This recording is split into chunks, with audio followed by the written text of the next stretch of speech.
사람은 누구나 무언가를 위해서 살아갑니다. 그런데 예수님께서는 그분 이외의 모든 것이 실망을 안겨준다고 단언하십니다. 예수님의 외의 모든 것들이 우리를 노예로 삼는다는 것이죠.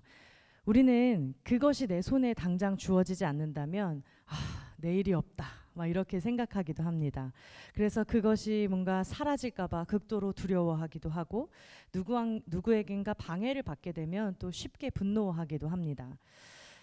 그것을 성취하지 못하면 자신을 용서하지 못할 때도 있고, 또 막상 성취했을 때에도 이제 그것이 우리가 기대했던 완전한 만족을 가져다 주지 못하는 것을 알게 될 때가 있습니다.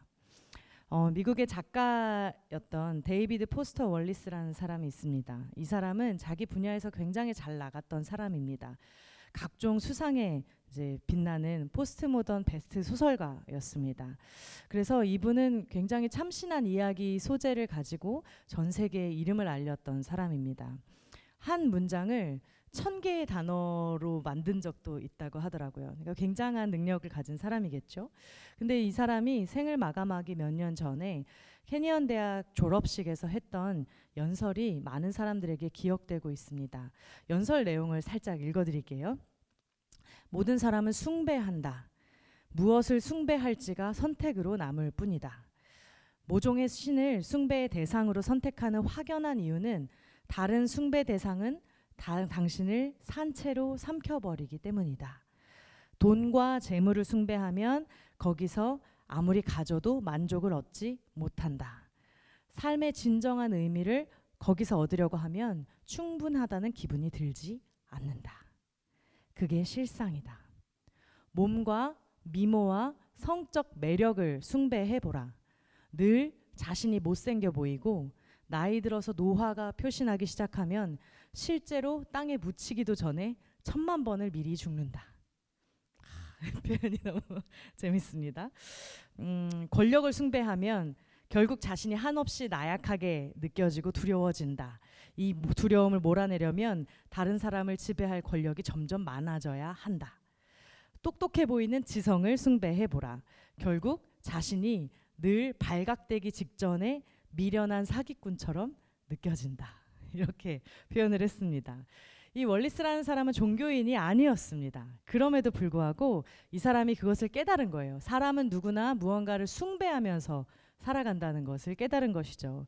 그래서 누군가 무언가를 항상 의지하고 그래서 믿음을 가지고 무언가를 붙들며 살아간다는 것입니다. 그것이 돈이든 혹은 미모든 혹은 권력이든 혹은 똑똑한 지성이든 여러 가지들을 사람은 숭배하면서 살아가게 된다는 것이죠. 그런데 이 사람의 말이 참 무릎을 치게 하는 그 표현이 있습니다. 당신을 숭배하는 것이 당신을 산채로 삼켜버릴 것이다. 이런 표현을 합니다. 우리가 숭배하는 그 무언가가 우리를 산채로 삼켜버린다는 것입니다. 참 무서운 말이기도 합니다. 오늘 본문 가운데에서 예수님은 니고데모에게 거듭남이라는 표현을 사용하시는데요. 거듭남이 무엇인가? 사실 기독교인들에게 이 질문이 때로는 어렵게 들리기도 합니다. 또 어떤 사람들은 아주 나쁜 짓을 했던 어떤 사람에게 있어야 하는 극적인 효과 정도로 생각하기도 합니다. 그래서 자신과는 좀 무관하게 느끼는 단어이기도 합니다. 그런데 오늘 말씀은 우리에게 그렇게 이야기하고 있지를 않습니다. 니고데모는 오늘 이 본문의 주인공인 니고데모는 민간 지도자였고 또 이 유대인들의 사내들인 공의원의 회의원이었습니다. 그리고 그 당시에 사회적으로 봤을 때는 굉장히 성공한 사람이었습니다. 독실하고 또 정직한 바리새인이었죠. 이보다 더 진실한 종교인은 없을 것입니다. 우리 2절의 말씀을 다시 함께 읽어보실까요? 2절 말씀입니다. 시작. 그가 밤에 예수께 와서 이르되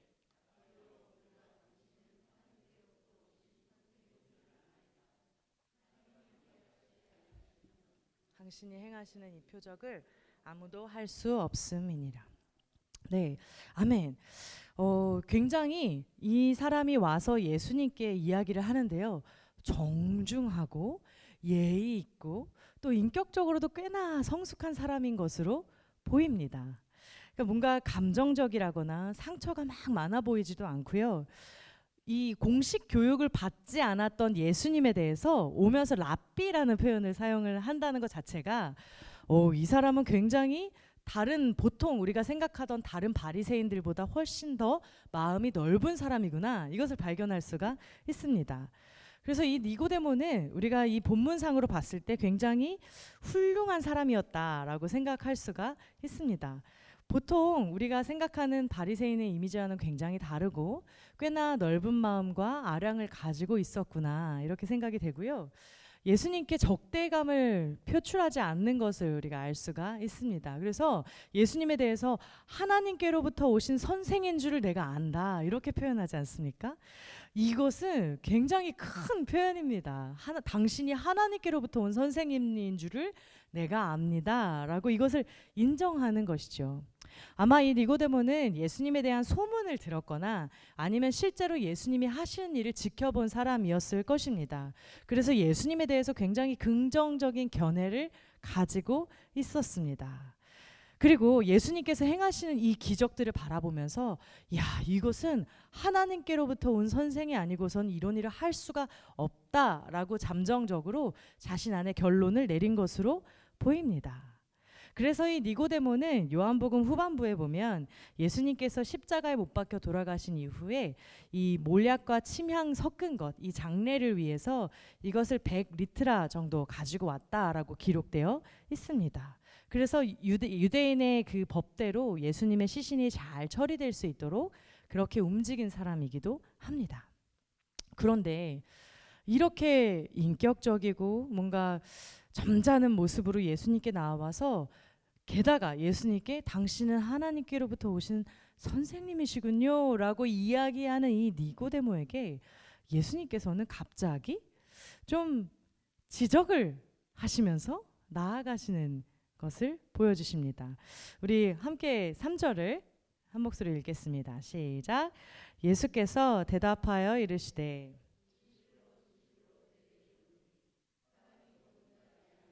하나님의 나라를 볼 수 없느니라. 네, 아멘. 예수님께서 이렇게 점잖게 다가오는 니고데모에게 갑자기 다짜고짜 내가 거듭나야 한다라는 표현을 하시는 것입니다.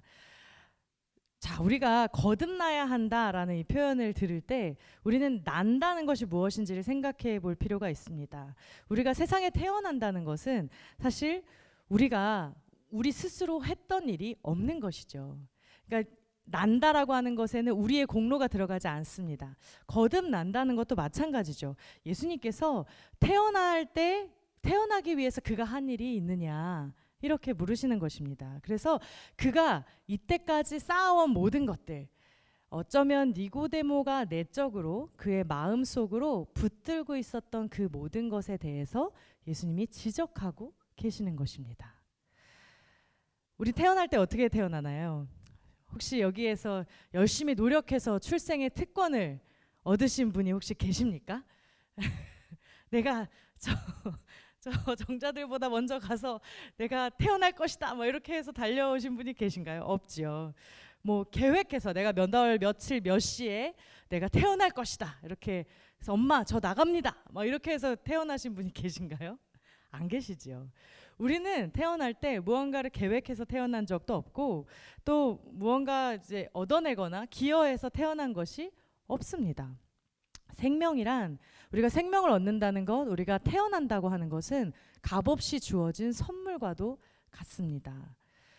그러니까 다시 말한다면 은혜로 우리가 태어나게 되었다는 것이죠. 그런데 거듭남도 마찬가지라는 것입니다. 다시 태어나는 건 역시 은혜입니다. 아멘. 우리는 거듭나야 하는 것입니다. 그래서 예수님은 지금 니고데모가 붙들고 있는 것을 내려놓고 다시 태어난다, 다시 태어나야 하겠다 말씀하시는 것은 내가 하나님의 은혜를 붙들고 다시 나아가야 된다는 것에 대해서 말씀하고 계시는 것입니다. 사실 니고데모는 굉장히 선량하고 도덕적인 수준도 높은 사람인데, 그런데 예수님께서 이 니고데모에게 이런 말씀을 하시고 계시는 것입니다. 여기에 뜻밖의 답이 있습니다. 죄란 하나님이 아닌 다른 곳에서 구원을 얻으려고 하는 행위입니다. 마치 자신의 구주가 자신인 것처럼, 내 구주가 마치 내가 붙드는 것인 것처럼 하나님이 아닌 다른 것을 붙드는 것을 우리는 죄라고 하는 것입니다. 이것이 십계명의 제1계명에 연관된 말씀입니다. 때로는 교회 안에서 신앙이 없는 사람들이 안정감을 얻으려고 하는 방법들이 있습니다. 그래서 어떤 노력을 하려고 하고 또 도덕성을 막 가지려고 합니다. 물론 우리가 교회 공동체 안에서, 신앙 공동체 안에서 봉사를 하는 것, 또 모임에 참여하는 것, 이 모든 것들은 사실 너무나 좋은 일입니다. 또 우리가 직분을 가지고 어떤 임원을 하면서 활동하는 것, 이 모든 것들은 사실 신앙 안에서 매우 긍정적이고 우리의 신앙을 도모하는 일이기도 합니다. 그런데 그것이 우리의 의로 자리 잡고 작용하기 시작한다면 그것은 죄가 됩니다. 그것이 우리의 구원의 근거가 되어서는 안 된다는 것입니다. 내가 교회를 몇 년을 다녔고, 내가 신앙생활을 어떻게 했고, 내가 어떤 모임에 어떤 봉사를 했고 어떤 헌신을 했다라고 하는 것이 우리 구원의 근거가 되어서는 안 된다는 것입니다. 니고데모는 당황합니다. 내가 거듭나야 한다라고 말씀하실 때 자신은 아무런 손색이 없는 사람처럼 느껴졌는데 예수님께서 그 핵심을 찌르시기 때문에 니고데모는 당황합니다. 그래서 예수님께 이렇게 말씀드리죠. 제가 다시 들어가야 합니까? 이렇게 큰데 어머니 뱃속에라도 다시 들어가야 합니까? 이렇게 묻습니다. 예수님은 이 유치하기 이를 데 없는 대답에, 질문에 대해서 점잖게 대답해 주십니다. 우리 5절 말씀인데요. 우리 5절과 8절 우리 이어서 쭉 읽겠습니다. 시작. 예수께서 대답하시되 진실로 진실로 내게 이르노니 사람이 물과 성령으로 나지 아니하면 하나님의 나라에 들어갈 수 없느니라. 8절 읽겠습니다. 바람이 임의로 불매 내가 그 소리는 들어도 어디서 와서 어디로 가는지 알지 못하나니 성령으로 난 사람도 다 그러하니라. 네, 아멘. 예수님께서 내가 거듭나지 않으면 하나님의 나라에 들어갈 수 없다 말씀하시면서 이렇게 말씀하시죠. 바람이 임의로 불 때 내가 그 소리는 들어도 무엇인지 눈으로 볼 수 없는 것처럼 성령으로 나는 것도 그러하다 말씀하십니다. 우리가 바람이 불 때 바람이 분명히 부는 것은 알고 있지만 그것이 눈에 보이지는 않죠. 그래서 성령으로 난 사람이 영적으로 다시 태어나는 이 거듭남도 정말 눈으로 보이진 않지만 분명히 있다라고 하시는 것입니다. 그러면서 예수님께서는 이 복음의 본질에 대해서 설명하십니다. 우리 14절 말씀인데요. 우리 한 목소리를 함께 읽겠습니다. 시작. 모세가 광야에서 뱀을 든 것 같이 인자도 들려야 하리니. 네, 아멘. 모세가 광야에서 뱀을 든 것과 같이 인자도 들려야 한다라는 말씀을 하십니다. 사무엘하 7장에 보면 다윗 왕의 삶 속에 굉장히 큰 전환점이 되었던 사건이 하나가 나옵니다. 다윗의 통치가 어느 정도 안정적이 되고 자리를 잡고 있던 그 안정적인 왕국으로 막 나아가고 있을 때 다윗이 이렇게 말을 합니다. 나는 백향목 궁에 살고 있는데 하나님의 궤는 휘장 안에 있구나. 이런 표현을 합니다. 사실 얼마나 예쁩니까?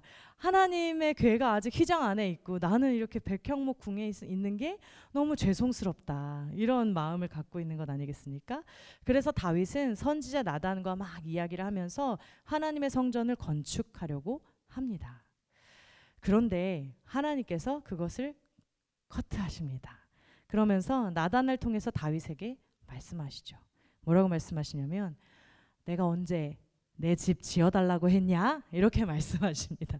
내가 언제 집 필요하다고 했냐? 말씀하시죠. 그러면서 하나님께서는 다윗에게 약속을 하십니다. 어떤 약속을 하시냐면 다윗의 집에 관련해서 너의 집과 너의 나라가 내 앞에서 보존되고 너의 왕위가 견고할 것이다 라는 약속을 해주십니다. 다윗은 왕이 되고 권력을, 온 나라의 권력을 손에 쥐고 또 모든 것들이 안정되어 가면서 자신이 무언가 된 것처럼, 그래서 아유 하나님의 집이 없네, 이런 안타까운 마음을 가졌던 것입니다. 그런데 하나님께서는 은혜를 주시는 분이 누구신지를 분명하게 하신 것입니다. 누가 집을 세우냐? 누가 집을 세우는 것이냐? 내가 집을 세우는 자다. 누가 은혜를 주는 것이냐? 너가 나에게 주는 것이 아니라 내가 너에게 은혜를 주는 하나님이다. 이 말씀을 하시는 것입니다. 그래서 다윗을 일으키고 이끌어 가시는 분이 바로 하나님이라는 것을 분명하게 말씀하신 것입니다. 이것은 엄청난 전환점이 되는 사건이었습니다. 그런데 우리의 구원에 있어서도 마찬가지입니다. 우리가 무엇을 하는 것이 아니라, 우리가 무언가를 열심히 노력해서 구원에 이르르는 것이 아니라 철저하게 하나님의 은혜가 있어야 우리는 구원의 은혜 안에 살아갈 수가 있습니다. 주님께서 우리에게 은혜를 주셔야 우리는 거듭날 수 있습니다. 모세가 광야에서 뱀을 든 것 같이 예수님이 들려야 하고, 우리는 그 예수님을 바라볼 때, 그럴 때 거듭날 수 있다는 것입니다. 노뱀이 들렸을 때 사람들이 하던 모든 것을 다 내려놓고 그저 그 뱀만 바라볼 때 그들이 살고 그들이 구원을 얻었던 것처럼, 우리의 거듭남 역시 그렇게 하나님을 바라볼 때 우리에게 하나님의 은혜로서 주어지는 것이라는 것입니다. 오늘 본문은 이 거듭남의 중요성과 그 의미를 우리에게 가르쳐주고 있습니다. 거듭남은 우리가 하나님의 나라에 들어가기 위한 필수 요소입니다. 이 거듭남이란 그냥 일회적으로 태어났다 하고 끝나는 것이 아니라 새로운 삶의 시작입니다. 그리고 결정적인 우리의 내적인 변화를 의미합니다. 우리의 삶의 방향성이 바뀌는 것이죠. 그래서 우리가 땅으로부터 태어난 것에 더 나아가서 거듭난 이후에는 하늘로부터 남을 입고 살아가는 것입니다. 고린도후서 5장 17절은 우리에게 이렇게 이야기합니다. 그런즉 누구든지 그리스도 예수 안에 있으면 새로운 피조물이라. 이전 것은 지나갔으니 보라 새 것이 되었도다. 아멘. 우리의 삶의 방향성이 주님 안에 새롭게 되어야 될 줄을 믿습니다. 하나님의 은혜 안에 하나님을 바라보며 믿음으로 거듭난 사람들은 거기서 끝나는 것이 아니라 우리의 삶이 하나님을 바라보면서, 하나님의 은혜를 바라보면서 하나님 나라의 가치관을 가지고 살아가는 삶이 되어야 하는 것입니다. 예수 그리스도가 누구신지에 대해서 우리가 확실하게 이해하고 주님을 그렇게 믿으며 붙들며 나아갈 때 우리가 거듭난 생을 살아가기 시작합니다. 그래서 그 하나님의 은혜를 계속해서 매일의 삶 속에 붙들며 살아가는 것입니다. 얼마 전에 명절을 지나셨죠.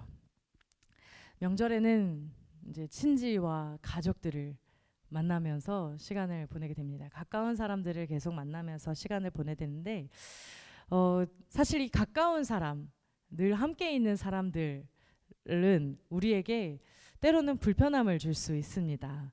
서로 너무 많은 것들을 알고 있기 때문에 그렇습니다. 그래서 이 함께 있기 때문에 서로에게 상처가 되기도 하고, 함께 있기 때문에 때로는 너무 지겹다 이런 생각이 들기도 하는데, 우리가 그렇게 함께 만나며 나아갈 때 서로를 바라보는 눈 역시 이 거듭남 안에서 바라보아야 될 줄을 믿습니다. 제가 사실 저희 시어머님을 정말 존경합니다. 저희 시어머님께서는 지금 이제 결혼해서부터 지금까지 늘 한결같은 모습으로 하나님을 바라보면서 살아가셔요. 근데 명절에 가면 저는 어머님이랑 같이 이제 대화하고 나누는 그 설레임으로 또 찾아가고, 또 어머님과 한참 앉아서 막 이야기를 나누기도 해요. 그런데 어머님과 이야기를 나눌 때 제가 존경할 수밖에 없는 이유가, 어머님께서는 삶에 일어나는 모든 일들에 대해서 이제 그 사건과 그 일들에 집중하는 것이 아니라 하나님의 은혜에 집중을 하십니다. 그래서 사실 어머님은 시집살이를 정말 심하게 당하셨고 너무 힘든 시댁 생활, 뭐 그런 가정 가운데 막 그런 고난을 막 이기면서 살아오셨거든요. 근데 어머니께서 항상 하시는 말씀이, 아유, 내가 너무 힘들어가지고 막 이렇게 이런 일도 했다. 내가 이런 일도 당했다. 누가 정말 나빴다. 누가 정말 나한테 이렇게까지 힘들게 하더라. 이런 말씀을 하시는 것이 아니라 어머님께서는 항상 저에게 하나님의 은혜로 내가 여기까지 왔다라는 고백을 하십니다. 그래서 하나님 안에서 이 모든 사건들을 어떻게 바라볼 것인가? 하나님의 은혜로 이 사람을 어떻게 바라볼 것인가? 그래서 누군가에 대해서 이야기할 때도 그 사람을 욕하시질 않으세요. 하나님의 눈으로 내가 그 사람을 봐야지. 하나님의 은혜로 내가 그 사람을 축복해야지. 이렇게 말씀하시면서 항상 그 은혜의 시각을 가지고 계시거든요. 우리 성도님들도 그런 시어머님 또 그런 어머님 다 그러시리라고 믿습니다. 네, 아멘. 우리가 거듭남의 삶을 살아간다는 건 그런 의미입니다. 우리의 삶에서 똑같은 시선으로 세상에서 바라보는 것과 똑같은 시선으로 우리의 삶을 조명하는 것이 아니라 하나님의 시선, 하나님의 은혜의 마음으로 모든 것들을 바라볼 수 있어야 합니다. 그것이 거듭난 삶을 살아가는 우리들이 삶에서 이루어가야 될 일인 줄을 믿습니다. 아멘. 그래서 우리가 우리의 삶에서 만나는 모든 일들 가운데 정말 하나님을 믿음으로 바라보고 그 은혜의 시선으로 우리의 삶의 모든 일들을 풀어가는 그런 저와 여러분 되시기를 주님의 이름으로 축복합니다.